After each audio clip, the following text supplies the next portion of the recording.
I'm down here, Sophie. So, Sophie, what are diagonals and how have they helped your process with Will? It's the same question you asked Lottie. All right, Sophie, want a different question? Just ask me. How are you? How have you grown as a company over this process? No. Okay, don't ask that one. How have the techniques that Will has given you helped you better understand yourself? That's too vague. I need ask me how the use of diagonals has helped me. How have the use of diagonals helped you?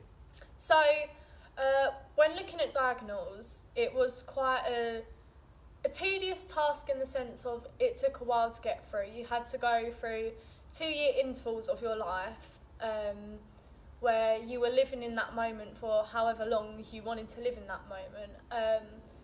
And because of this, only a few members of our company were able to do it. I wasn't one of those people who were able to do it, but I still gained a lot from the outside. I was able to see what Will was saying by actually living in the present, or just reflecting on living in the present day, but as your past self, or reflecting on that past moment, because there's a big difference between you living at that specific moment in your life and being fully involved in it, or you saying that you're in that moment when you're not really, you're just pretending to be. But I think as a tool, diagonals can be used for deep character analysis, as well as self-analysis. I feel like a lot of people who did do the diagonals felt a very strong emotional recall from it. I think they discovered some things that they did find quite upsetting and quite hard to say, and from being on the outside you could see how it was hard for them to recall these memories, and because you couldn't pre-plan it, I think being just living in that moment, it was mainly the hard-hitting memories that were stirred up. But I think this is almost better to be able to confront your demons, to truly know yourself.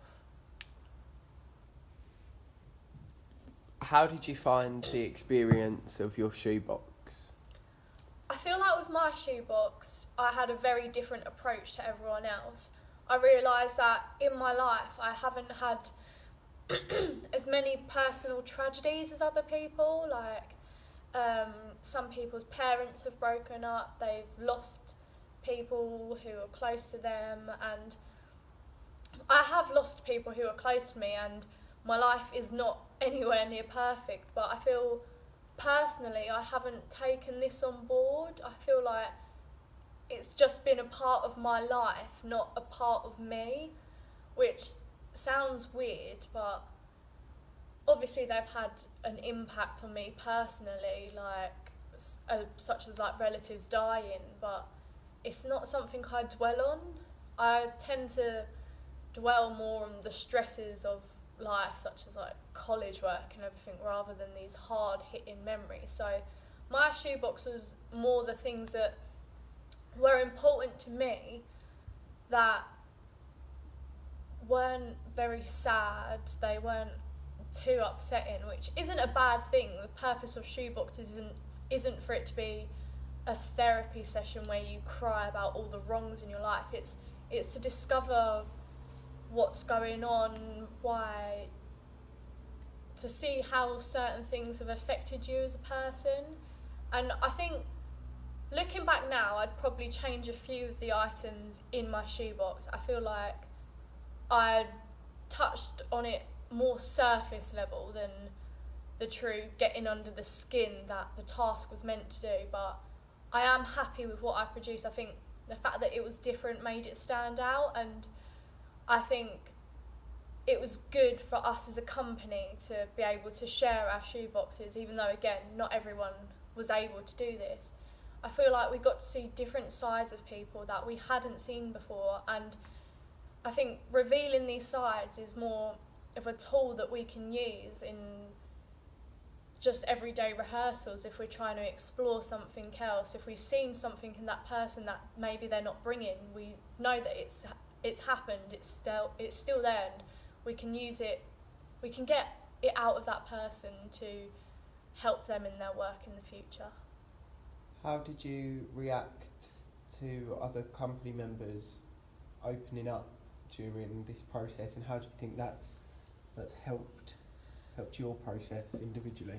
I think where I've been in a company for 2 years, we weren't the closest of companies, but we definitely weren't divided. I think there were times where we were a very strong unit, and going through the change into level 4 of having some of the old members taken away and new members joining, there was a small divide in the company between old and new, but also between boy and girl. There was a lot more men in the company. It was a lot of laddish behaviour. The hierarchy was the males, the alphas.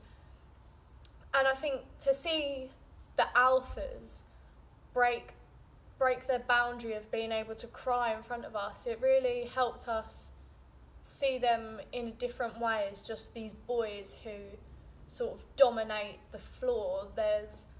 They are people with feelings, even though they don't necessarily show it. So it was nice to see this side, and also even in the girls, there was certain girls who we didn't expect to hear such hard-hitting things from.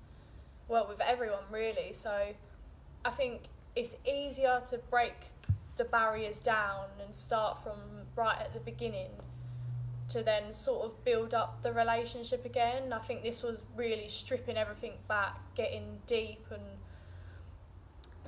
revealing all the raw emotions going on in people's lives. And I think it helped to break down some of the hierarchy in the company, but I think it's naturally starting to build again. But hopefully if we do get a chance to share more shoe boxes, it will be able to really simmer that down and break it up. Is there anything else? No. No? Because we can always come back to stuff if we think of it. Yeah, no, I can't Yeah. think of anything.